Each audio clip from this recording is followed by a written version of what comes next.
A terror threat growing.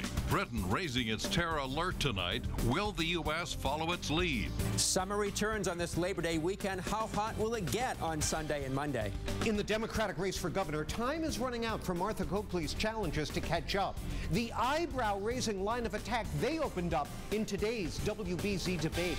Saying thank you to a Boston TV icon. Our own Jack Williams stepping away from the anchor desk. Live from our studios in Boston, WBZ News at 6 starts right now. We begin with breaking news. The suspected marathon bomber is ramping up his fight to move the trial, both the place and the time. Good evening. I'm Paula Eben. I'm Jack Williams. The defense is asking to move the trial date back by 1 year until next September. As it now stands, the trial against Johar Tsarnaev is set to begin this November. The defense team says it doesn't have enough time to prepare for the case since this will be a death penalty trial. In the motion, the defense writes, quote, "We recognize the government and many members of the public, especially in the Boston area, may want the trial to begin quickly, but it is critically important that any trial be fair."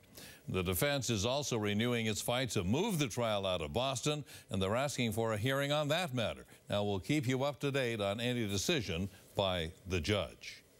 Tonight, raising the terror alert overseas, British officials fear an attack is highly likely in the UK, but so far there's no specific threat. Michael Rosenfield is live in the Satellite Center with some late information for us. Michael. Well, Jack, right now there is no alert here at home, and White House officials say that likely will not change, at least for now, despite the situation overseas.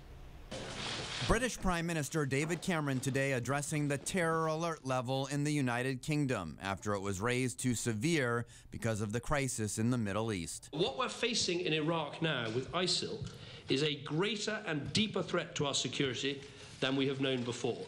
Cameron says about 500 people have traveled from Britain to fight perhaps Iraq.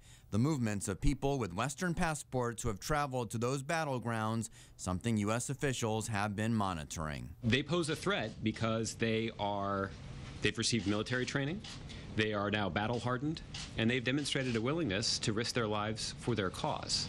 Right now, there is no specific threat that an attack is imminent in the United Kingdom, but raising the terror alert from substantial to severe means an attack is highly likely.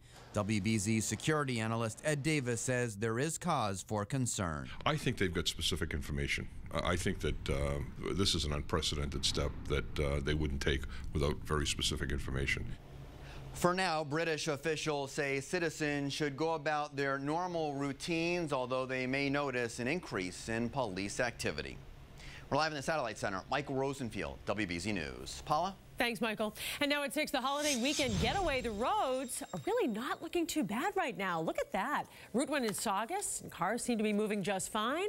And here's a peek at the Mass Pike, pretty wide open for rush hour. So a lot of people must have headed out of town early today for the big holiday weekend, Labor Day coming up. And how is the weather going to be for the holiday? Here's Barry Burbank with our AccuWeather forecast.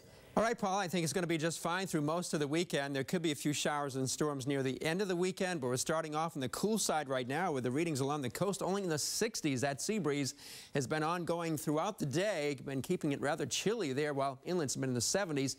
And that wind continues to blow in, not terribly strong, but just enough to keep it a little bit cooler there. Also, the sea breeze has pushed a lot of these developing puffy clouds that we saw earlier, decorative clouds. The sky almost became overcast in spot. It's pushed them westward into central Massachusetts, where they still exist, but it's clear here as we see some of those clouds still around Worcester County, Worcester up to Fitchburg. Meantime, we open up the shot, see a few clouds way out to the west. It'll be a while before they get here. So here's the forecast for tonight. Clear, then a few high clouds later on. 52 in the coolest suburbs to 62 downtown Boston, comfortable for sleeping. But it's all going to change. Summer returns this week, and I'll tell you how hot it might be by the time we get to Sunday, Monday with my AccuWeather forecast. See you in a few minutes. Jack? All right, we'll look forward to that, Barry. Thank you. The pilot killed in that crash of an F-15 was a decorated combat veteran. We now know who he was. Lieutenant Colonel Morris Moose Fontenot Jr. was stationed at Barnes Air National Guard Base in Westfield, Massachusetts. He had 17 years of flying experience, and while on active duty, he served in the Middle East. Fontenot was flying the military jet from Westfield to New Orleans when it crashed in Virginia Tuesday. Cause of the crash still under investigation. 4 killers locked up for life could now earn their freedom in New Hampshire. The killers, including Robert Tulloch, were all under 18 when they committed murder. Tulloch killed 2 Dartmouth University professors in 2001. The state Supreme Court has ruled that the men should face new sentencing hearings. This all stems from a U.S. Supreme Court ruling that mandatory life sentences for juvenile killers are unconstitutional. Campaign 2014 now. A tight race between the 2 major party frontrunners for governor. A new Boston Globe poll found the Republican Charlie Baker and Democrat Martha Coakley. They're in a virtual dead heat, 38 to 37% of the likely vote. It's the closest this matchup has been in any of the Globe polls. But before Coakley can face Baker, they both need to win their primaries. And John Keller joins us now. John, all 3 of the Democratic candidates faced off right here at WBZ today. They did, Jack, and it was their first Boston TV debate. And with the clock ticking down on Don Berwick and Steve Grossman's chances of cutting into Coakley's wide lead, Grossman opened up a new line of attack on a red-hot issue, the casino repeal ballot question. I think Governor Patrick made a bad call when he decided to support the casinos in this state, and I oppose them. Berwick may be the only one of these 3 to support casino repeal, but it was Grossman who stuck it to Coakley today for a remark she made recently at a forum in Springfield. I really couldn't believe it. She said, you know, if the law is repealed, I am open to the idea that Charlie Baker laid out, which is to actually go back to the legislature and see if we might be able to overturn the will of the people and maybe create a casino in Springfield. The idea that a governor would support overturning the will of the people, undermining the democracy, that would be wrong. Brief rebuttals. Yeah, so what I actually said was, let's see what happens in November. I'm fully prepared to see this robust debate on casinos, pros and cons. And if it is repealed, I said, look, the voters in Springfield voted under this statute to have it, and I would keep an open mind. No, if the voters say overturn casinos, that's the law of the Commonwealth. I just said the voters in Springfield voted for it under the statute. That's also democracy. This is politics as usual. Let's take a stand. The evidence is clear. Casinos are harmful. We need leaders that are going to stand up for the well-being of the people in this Commonwealth, and my opponents are not. We have some disagreements, but I think in the end, people on September 9th are going to want to pick a governor who will be able to move the state ahead, be prosperous and fair. Now, keep in mind, it's not illegal or even unprecedented for the legislature to pass a new law to replace one scrapped by the voters in a referendum, but it certainly would be controversial. Grossman and Berwick hope voters in the September 9th primary will recoil at Coakley's flirtation with the idea before then. But keep in mind, all the candidates in both parties have something serious they need to worry about, that Jack Williams write-in vote. Good luck, Jack. I wouldn't pass muster, John. I promise you I would not. Thanks. You can see the entire Democratic debate this Sunday morning on WBZ at 8:30, or you can see it on demand thereafter at cbsboston.com. Tonight marks a real turning point in the history of WBZ. Our friend and colleague Jack Williams is leaving the anchor desk after 39 years. He's not going away. You'll see him help us out occasionally by filling in and, of course, by continuing to bring us Wednesday's Child. For more than a decade, Lisa Hughes has anchored with Jack. She spoke with him about what WBZ and all of Boston means to him. In the last 40 years, you could have gone anywhere. What was it about Boston that had such a pull? New England is, it's just a, it's a special place. People care about news here.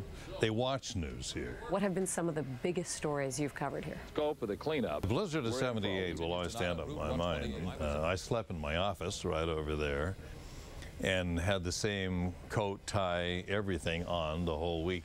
And to this day, if you look in my office, you'll see a new shirt, new tie, some new information we found just moments ago. I was very proud of our coverage of the marathon bombing. I'm glad to see us get a Columbia and a DuPont. I thought our people were fabulous. Another one of my favorite stories I did actually 2 different times with extended reporting was the 40th and 50th anniversary of D-Day, broadcasting from the beaches of Normandy.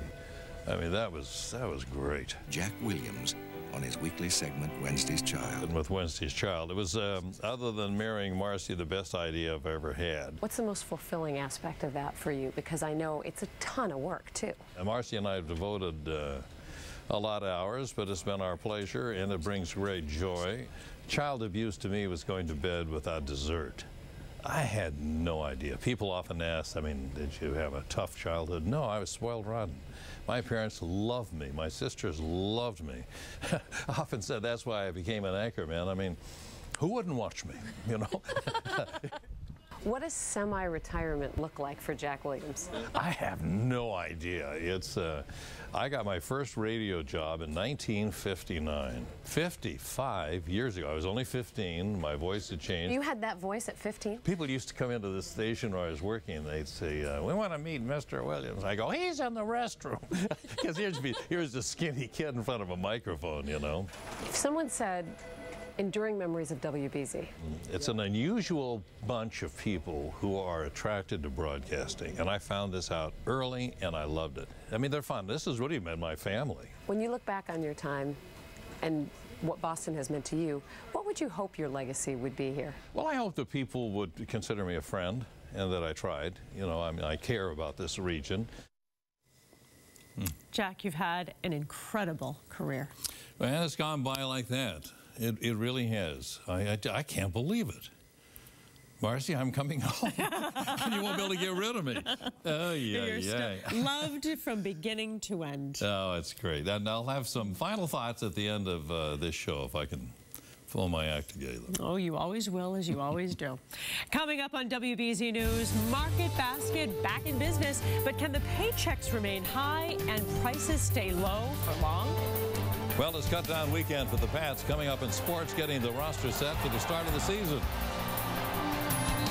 And there are some thunderstorms rumbling around parts of the Midwest and the Mississippi Valley. Will any of those spoil any part of our holiday weekend coming up? My accurate forecast is just a few minutes away. Thanks, Jack, and good luck. Jack, you're the top.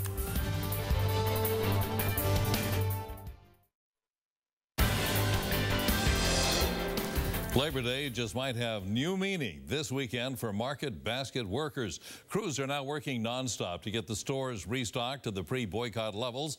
The grocery store chain lost millions in the 6-week boycott. Now that RDT is back in charge, the question is if he'll be able to continue being so generous to employees and if customers will still like the prices. Will he have to change the way he does business?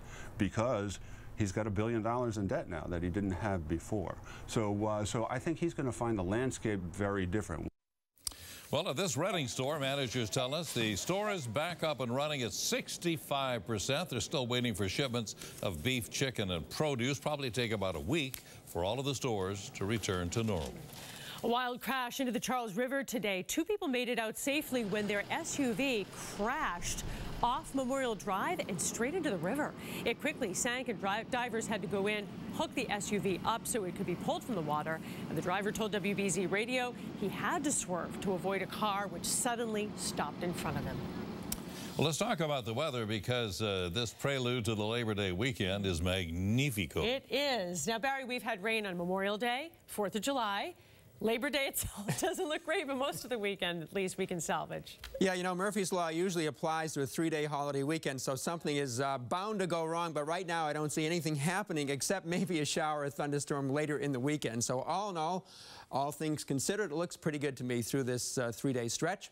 We're starting out on the cool side. In the 60s along the coast, that sea breeze has been penetrating farther and farther inland today and pushing some of those puffy clouds farther inland as the day went along. So we open up the shot, we can see the eastern edge of the heat, which is going to be coming back. The 88 in Cincinnati here now will probably be in Boston on Sunday, so you can see what's coming our way. These are the dew points. It's all in the low side in the 50s, so it's very, very nice and dry out in there presently.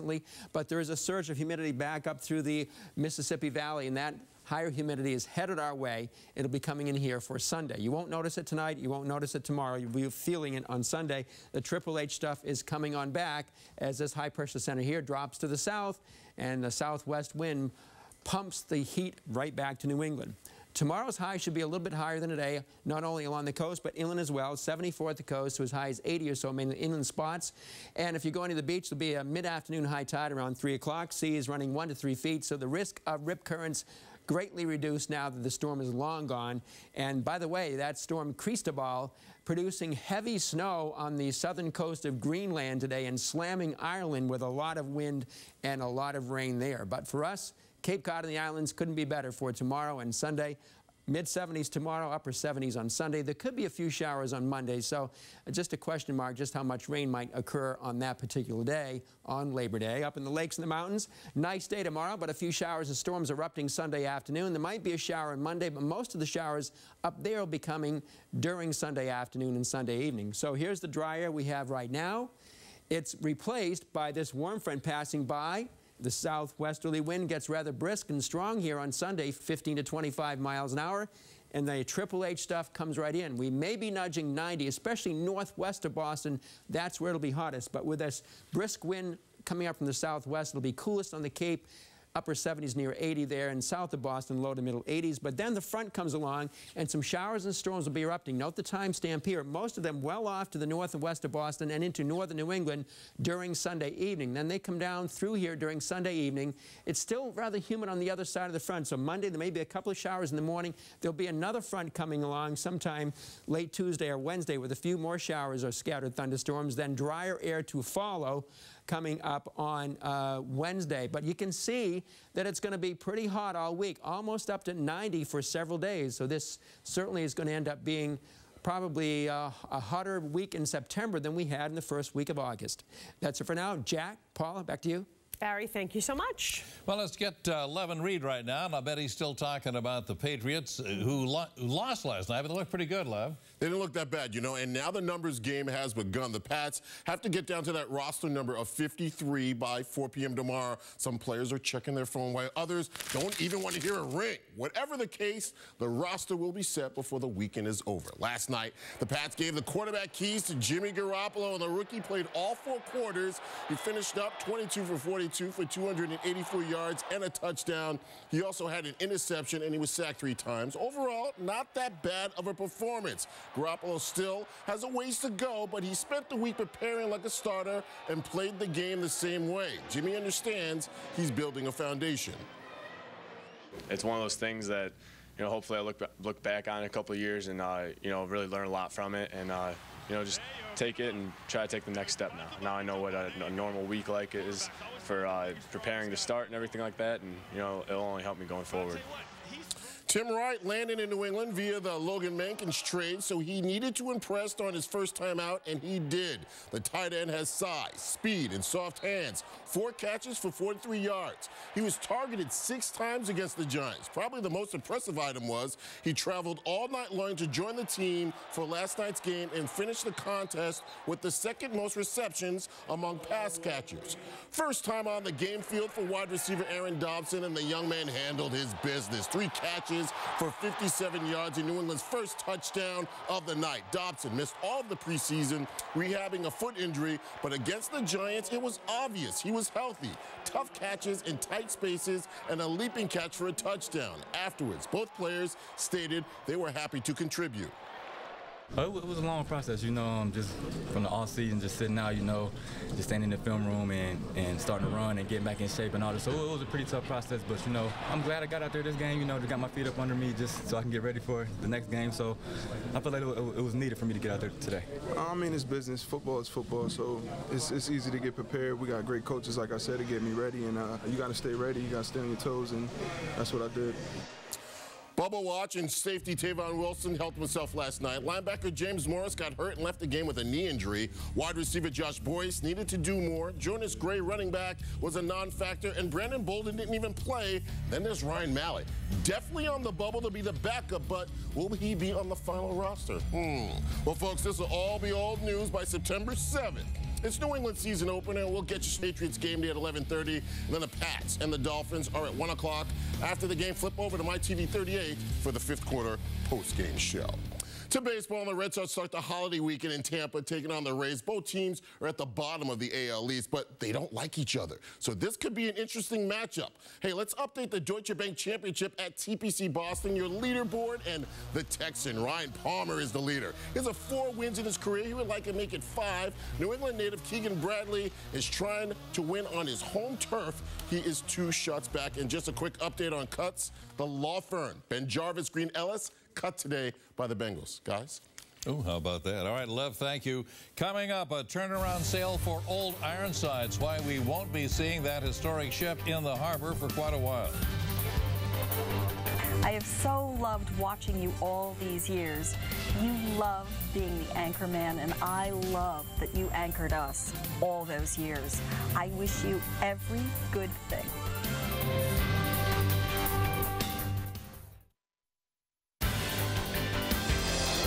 Deja vu in Westwood, another crash at an underpass notorious for accidents.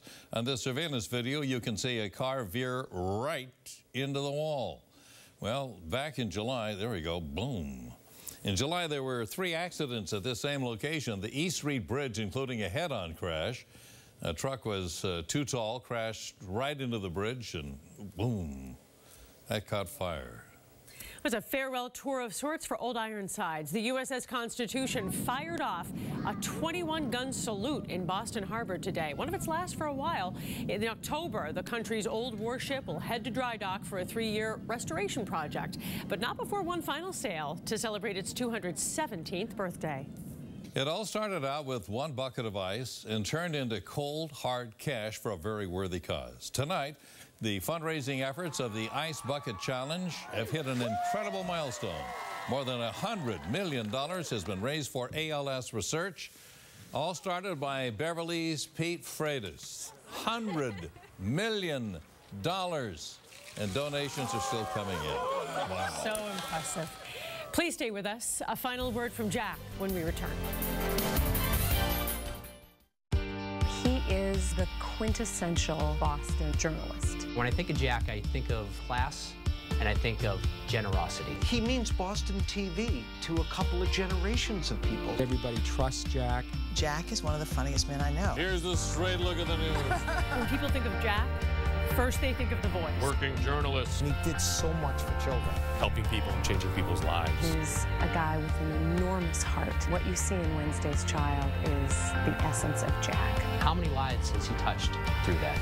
How many lives has he made better through Wednesday's Child? And I'm so glad we're still going to have that on WBZ. So, Jack, we're not saying goodbye. Jack, I knew you would never leave Channel 4. But we are saying thank you. Thank you, Jack. Thanks, Jack. Thanks, Jack. Thank you. Thanks, Jack. Thanks, Jack. You've been a friend. You've been an inspiration. I have been so lucky working with you, and I've loved every minute of it. You're the best.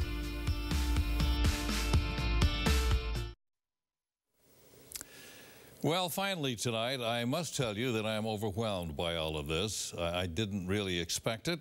All of these accolades, all these wonderful emails and comments from viewers, and I want you to know I've read them all, and they've deeply touched me. Comments from my colleagues and friends. It is something. A journey that started almost exactly 39 years ago when I moved on to the 6 and 11 o'clock news comes to an end tonight, but I'll still be here for Wednesday's Child. I'll still be around the station. But most importantly, I wanted to thank you, the viewers in New England, who have been so darn good to me and my family, and to Marcy. Thank you. It means a lot to me. You've embraced us. You've embraced Wednesday's Child, and it has been very special. It's been fun. And you know what? Fun isn't over yet. I'm not dead yet. Far from it. Jack, thank you on behalf of all of your colleagues here at WBZ and on behalf of New England for all that you've done. Good night, everybody. Keep watching this great station.